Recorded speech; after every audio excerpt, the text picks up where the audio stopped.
করা এরকম মানুষদের সংগঠন। তো আমরা এখানে উপস্থিত হয়েছি আমাদের ফেলোশিপ করার জন্য, সমাজের মানুষের পাশে দাঁড়ানোর জন্য। আমি এখন যে সেগমেন্টটি পরিচালনা করছি সেটি হলো আমাদের মধ্যকার পরিচিতি পর্ব। আমরা এখনো অনেকেই অনেককে চিনি না।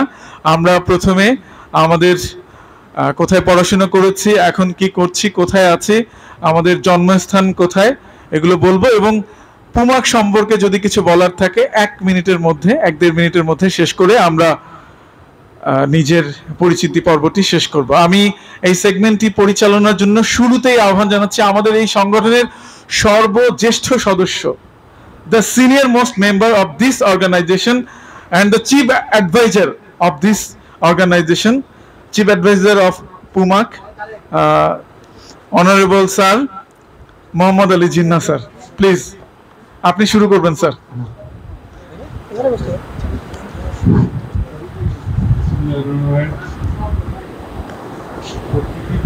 আমার তো নাম শুনেছেন আপনারা মোহাম্মদ আলী জিন্নাহ, অনেকে হয়তো আপনারা আমাকে আমি আপনাদের অনেককেই চিনি, কিন্তু দুই একজনকে নাম চিনতে পারি।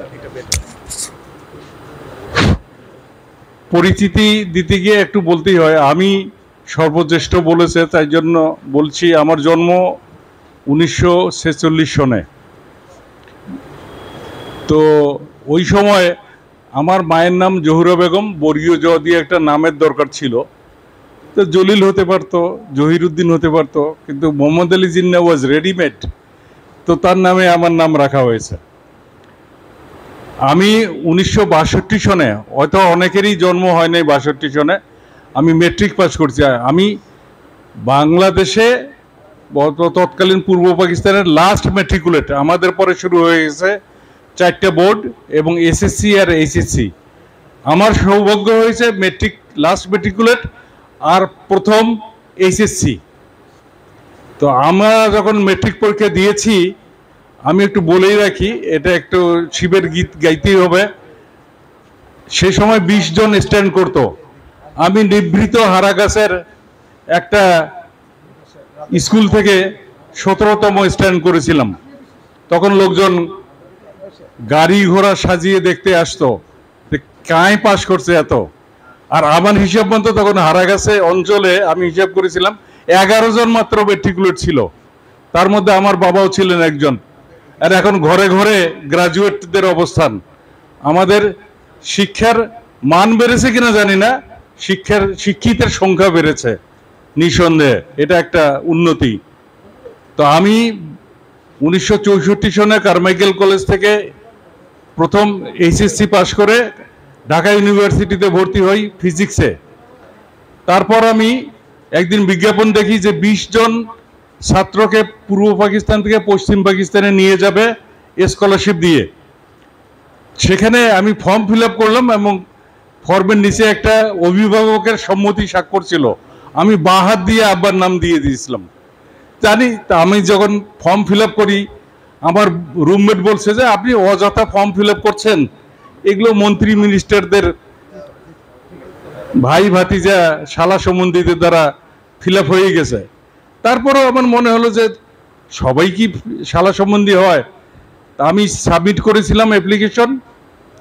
আমাকে তখন ডিপিআই বলতো, ডিরেক্টর অফ পাবলিক ইনস্ট্রাকশন, এখন যেটা শিক্ষা অফিস এটাই ছিল অফিস। এবং আমাদের সময় ডিপিআই ছিলেন সৈয়দ শামসুল হক, পরে যিনি শিক্ষামন্ত্রী হয়েছিলেন। তো শামসুল হক সাহেবের ওখানে ইন্টারভিউতে গেলাম, 5-6 জন ছিলেন। আমাকে কি কি জিজ্ঞেস করলেন মনে নাই, কিন্তু একটা কথা মনে আছে, বলছে যে তুমি কি 500 টাকা জোগাড় করতে পারবে? আমি কেন? বলে এটা তোমার ইনিশিয়াল এক্সপেন্ডিচার হিসেবে লাগবে। সে সময় ভাই চালের শের 4 আনা, 500 টাকার হিসাব দেখেন কত। আমি তো বললাম পারবো। তো বলে তাহলে 500 টাকা জোগাড় করে বাড়ি যাও, 500 টাকা জোগাড় করে তুমি চলে আসো আগামী রোববারে, তখন ছুটি ছিল, সোমবারে এখান থেকে বিমানের টিকিট, বিমান তো না তখন, পিআই এর টিকিট সংগ্রহ করে নিয়ে যেও। এই হলো যাত্রা শুরু। অনেক কাহিনী সংক্ষিপ্ত করি।